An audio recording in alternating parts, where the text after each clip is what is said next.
kelompok Indis Party. Hari ini kita bakal ke Museum Kebangkitan Nasional.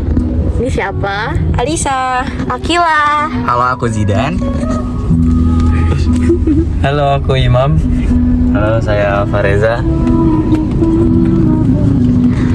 See you di Museum Kebangkitan Nasional.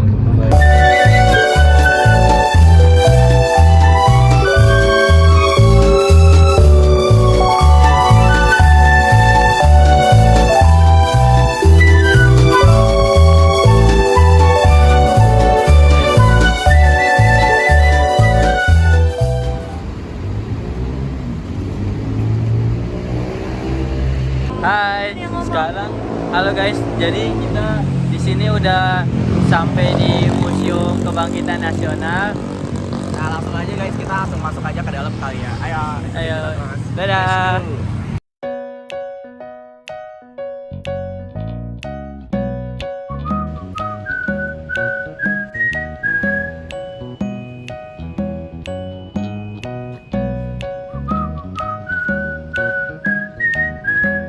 Oke, di sini saya menemukan penjelasan dari Indis Party.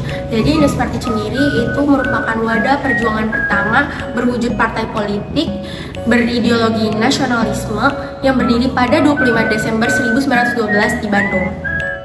Jadi kali ini saya akan mempresentasikan didirikan oleh siapa dan kapan dan berfungsinya itu apa untuk partai Indis Party. Jadi ente semua udah pada tahu kalau Indis Party didirikan oleh siapa, didirikan kapan dan gunanya untuk apa. Karena nggak pada tahu, nggak ada yang jawab, jadi saya yang jawab. Jadi Partai Indis Party didirikan oleh sekelompok pemimpin asal Indonesia pada tahun 1912, yaitu tokoh-tokohnya ada Ernest Dausdiker, Cipto Mangkukusumo, dan Ki Hajar Dewantara. Partai ini berperan penting dalam memperjuangkan hak-hak politik dan sosial di Indonesia, yaitu pribumi Indonesia di masa penjajahan Belanda. Jadi udah pada tahu kan didirikan kapan oleh siapa juga? Ya udah pada tahu. Jadi sekian, terima kasih. Oke, selanjutnya untuk latar belakang terbentuknya Indis Party sendiri adalah gagasan utama Dausdiker, yang dimana Dausdiker sendiri adalah seorang pejuang kemerdekaan atau pahlawan nasional Indonesia, yang dimana Dausdiker sendiri itu adalah seorang keturunan Belanda. Meskipun dia keturunan Belanda, dia tetap dia yang melopori nasionalisme di Indonesia pada awal abad ke-20. Kemudian Dausdiker sendiri itu bukan orang asli Indonesia, sehingga dia sering sekali mendapatkan diskriminasi dari orang Belanda asli. Salah satunya orang Indonesia itu nggak bisa menduduki kedudukan kunci pemerintah karena tingkat pendidikannya, sedangkan posisi yang sama orang Belanda itu bisa mendapatkan posisi yang sama dan mendapatkan gaji yang lebih besar dibandingkan dengan orang pribumi. Dari kejadian tersebut, Dausdiker mendapatkan ide dan mencetuskan Indesbond, yang dimana Indesbond tersebut adalah organisasi yang dipimpin oleh orang-orang asli Hindia Belanda.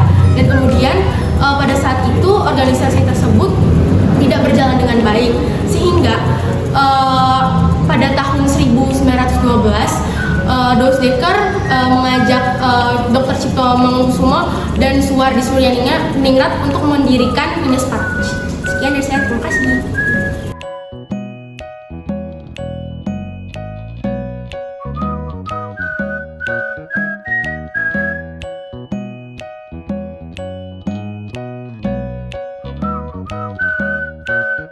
Oke, halo semuanya. Perkenalkan nama aku Acil Wisataya. Di sini aku akan menjelaskan bagaimana caranya Indis Party dalam melakukan perlawanan terhadap pemerintah kolonial Belanda.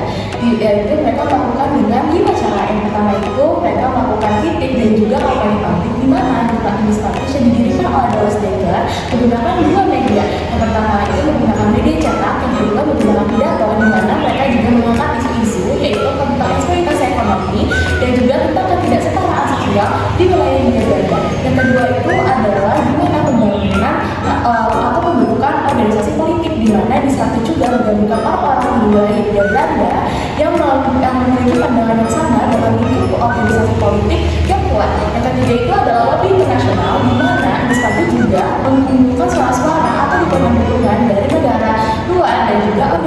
internasional, di mana dengan adanya dukungan dari tekanan internasional dapat memaksa Belanda untuk melakukan reformasi di wilayah Hindia Belanda. Yang keempat itu adalah melakukan aksi sipil dan juga perlawanan dengan kekerasan, di mana Indis Paktis ini juga melakukan perlawanan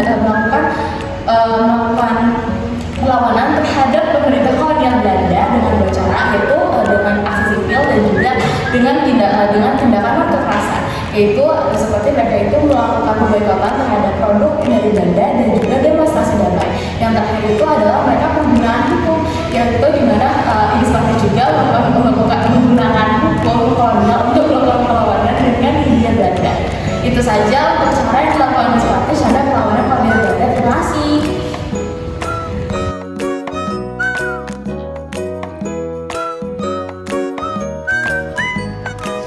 Halo teman-teman, di sini saya akan menjelaskan sifat radikal dan non-kooperatif Indis Paktis.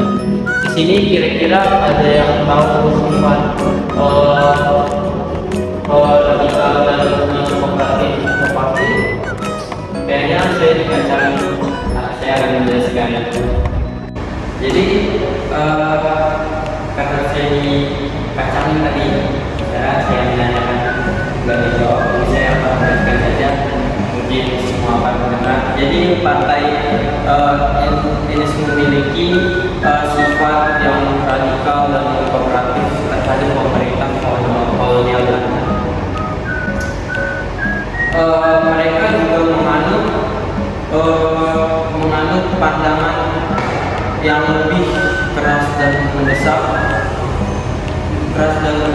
dalam menuntut hak-hak politik dan keadilan bagi masyarakat pribumi Indonesia. Mereka juga tidak puas pada perubahan yang lambat atau terbatas, dan mereka juga lebih cenderung menggunakan taktik pemberontakan dan oposisi terhadap pemerintah kolonial Belanda. Jadi itu teman-teman yang bisa saya sampaikan, yang saya bisa berikan. Cuma segitu. Dan terima kasih.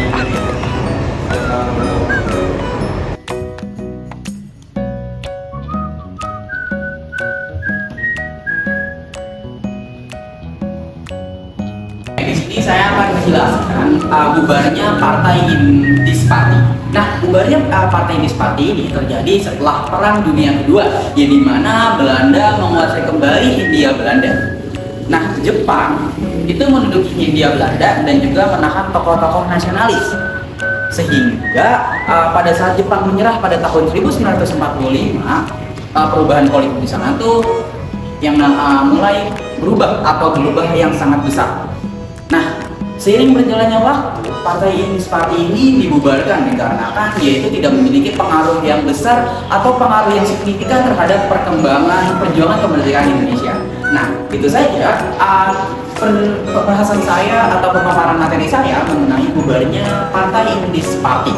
Nah, apakah sudah jelas di sini teman-teman semua? Oke, saya dikatakan ya. Ini ada yang mau nanya apa ya? Ada yang mau nanya apa? Oke, terima kasih.